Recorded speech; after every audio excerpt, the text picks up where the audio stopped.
So, you want to learn how to play carry. You want this glory? You want this power? It's none of that. It's a burden. It's a responsibility. Can you handle the scrutiny of your teammates and the humiliation of your own failures? Have you trained hours on end to become a consistent last hitter? Oh wait, you take criticism badly and you suck at last hitting? I guess I'll just teach you how to suck less at carrying then. Right. So the most basic part about playing carry is last hitting. Your creep score is dependent on the difficulty of your lane. So if you have complete free farm in the first 10 minutes of the game, you should have at least 60 CS. In my average games, I get somewhere around 45 to 35 CS. And then you have those games where the other team sends an aggressive tri-lane or a really difficult dual lane. Just try and get what you can without dying. If your pull isn't blocked, your support should pull the creeps, and then you should be able to last hit everything under the tower. If you can't hit these creep scores and you can't last hit under the tower, you need to go in single player and practice. How much CS should you have at 20 minutes in the game? Generally speaking, I'm looking to add 40 to 60 CS to my 10-minute creep score, so I might get as high as 120 CS if I'm having a really good game. So how exactly do I go about getting these creep scores? Well, it's a good idea to hit the jungle multiple times throughout the game. You should also teleport around the map to where the most farm is. Early game map movement is pretty important if you want to be hard to gank, because if you just stay in one lane all game, you're going to be an easy target. As the carry player, you will be the most ganked hero on your team, so you should always have some sort of plan for escaping a gank. If you don't have a plan, you probably shouldn't be where you are. Teleporting out would be the easiest way to escape from a gank, so always carry a TP scroll. But most of the time, it's not going to be that easy. You should familiarize yourself with juking spots so when you get ganked, you can make the enemy team waste time and hopefully they will get stuck in a bad situation. Do everything in your power to live, and do everything you can to weaken or stall the enemies. Even if your allies don't arrive on time and you die, at least your allies can get some revenge kills. If you're spending time in the jungle, you should pay attention to the in-game time to stack camps when possible. Every little bit counts. The pull timing is between 52 and 53 in-game seconds. On a similar note, some carry heroes benefit from the item called Helm of the Dominator. You can use it to dominate a neutral creep, and then use that creep to stack ancients. This will give you a place to quickly farm while your teammates can take over your lane to catch up in farm and experience.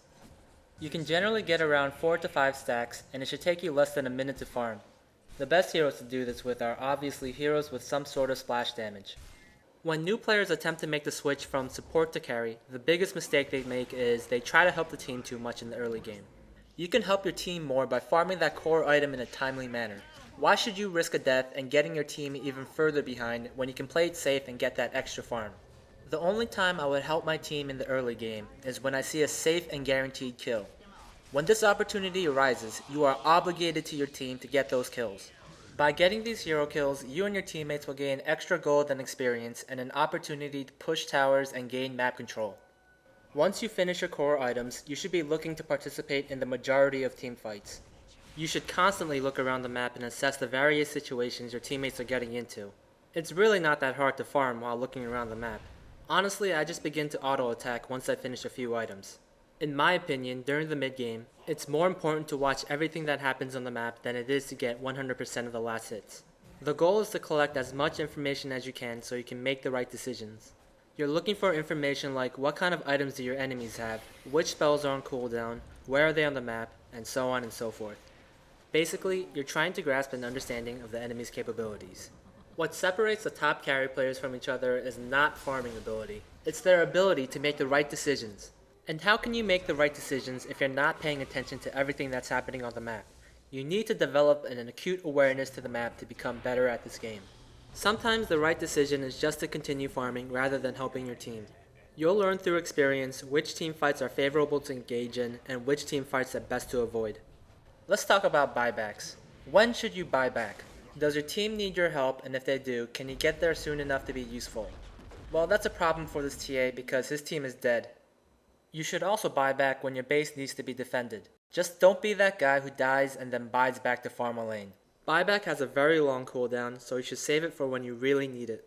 If you're playing in a close game, you should begin to save your money for a buyback in the later parts of the game.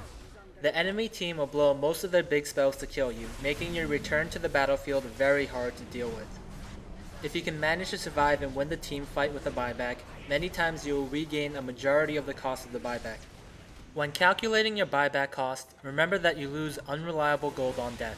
You can lose up to 750 gold, which is dependent on your hero level. If you have enough reliable gold to cover your buyback cost, then you don't have to worry about gold loss on death. To find out what your buyback cost is, you can hover your mouse over your current gold. Now, an extremely important part about playing carry is spell dodging or negation. The key to spell dodging or negating is understanding the limitations of casting those spells.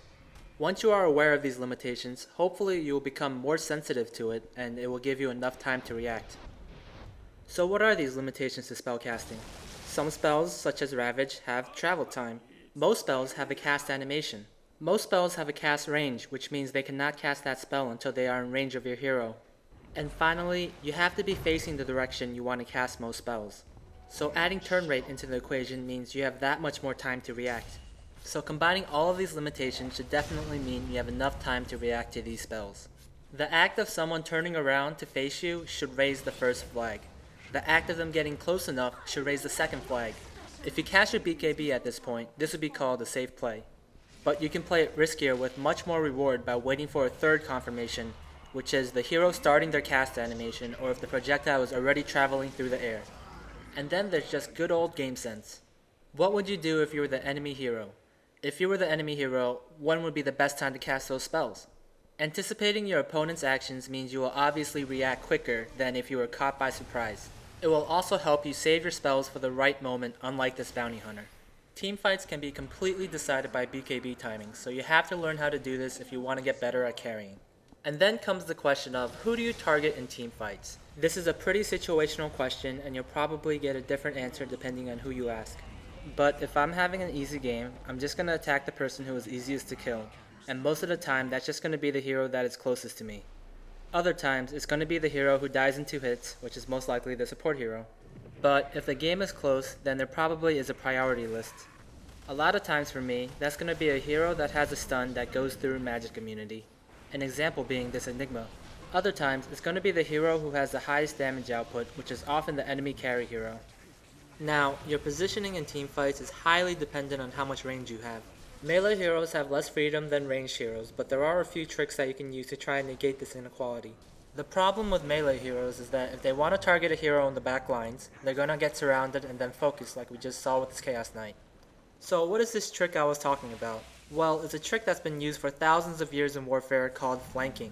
The Dire team has been sieging the Radiant team's base for about a minute now, and all the Dire heroes are pretty much perfectly positioned, making it impossible for the Radiant team to engage. So this Chaos Knight says, fuck this, and goes around from the side and grabs the Enigma by surprise. We get some nice coordination from the rest of the Radiant team, and the Dire team crumbles. And what just happened here is also the essence behind smoke ganking. You're trying to catch the enemy team by surprise, you're trying to catch them out of position, and you try to gain the upper hand in terms of things such as high ground and vision. But you don't have to go around doing fancy stuff like this in most of your games. Most of the time as a melee hero, I'll generally just attack the closest target. And if there are 2 targets that are equally close, then you just target the one who will die in less hits. There are times where you should target a hero that you can kill by yourself and let your allies clean up the other heroes, but you'll learn this with time. Anyways, for ranged heroes, it's quite simple. You just sit in the back and you hit the guy who is easiest to kill. Keep a few of your allied heroes in front of you, let the support heroes do their thing, and you just keep right clicking. Now the hard part about this is knowing when to base dive to kill heroes, and knowing when to hit buildings. In a pub stomp like this game, you can dive into the fountain and it wouldn't matter. But in a close game, it's going to be situational. But if you're confused about what to do, just hit the buildings. You don't win games by killing heroes. You win the game by killing the throne or the tree. One more thing about targeting and positioning. Do not, I repeat, do not chase a low hit point hero unless you're absolutely sure that you can get the kill within a reasonable amount of time. An important strategy you can do in a losing game is split pushing or counter pushing by yourself. This will help you get that extra farm, and sometimes it can help you stall the game long enough for the playing field to even out. In a lot of base and tower defenses, as the carry player, I will be the last one to arrive unless I have an important AoE ability like Chronosphere. And as you can see here, as a melee carry, you're going to target the easiest to kill person first. In this case, it's the Juggernaut because not only did he have the lowest amount of hit points out of the Dire heroes, he is also the closest target. And as I've said over and over now, in many situations, the easiest to kill hero is the hero that is closest to you. The last tip I can give you is that once you finish your core items or if you have a blatant hero advantage, don't let people come into your lane to farm. Chase them away and make their life difficult, but at the same time it could easily be bait, so you should always have an escape plan, whether it's using your abilities or just timing a teleport after stuns have been used. Now the last thing I want to talk about are item builds and skill builds. You can't just buy the same items every game and expect to win. You have to adjust your item builds and sometimes even your skill build depending on which heroes you're playing against and which heroes you're allied with. You still want to buy your core items no matter what heroes are in the game. It's the items that you buy after your core items that can decide whether you win or lose. Sometimes you need the armor and attack speed that Saw Curios gives you. Maybe you need the true strike that Monkey King Bar offers. Perhaps you need the evasion and active ability of Heaven's Halberd.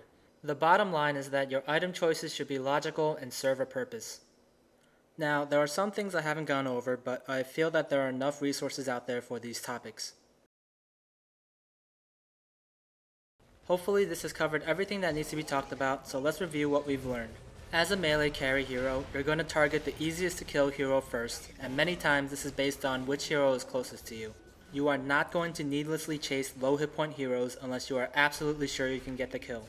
When you're not sure that you can get the kill, you're going to switch to the next closest target to maximize your damage output. Anytime there's a hero that is very close to you and is even easier to kill than the current hero you are targeting, you are going to switch targets unless you are targeting a very high priority hero. When you have a blatant hero or farm advantage, do not let enemy heroes come into your lane to farm. Make their life difficult and chase them away. Sometimes you will even get a kill. You should always be looking at the minimap and note the positioning of enemy heroes.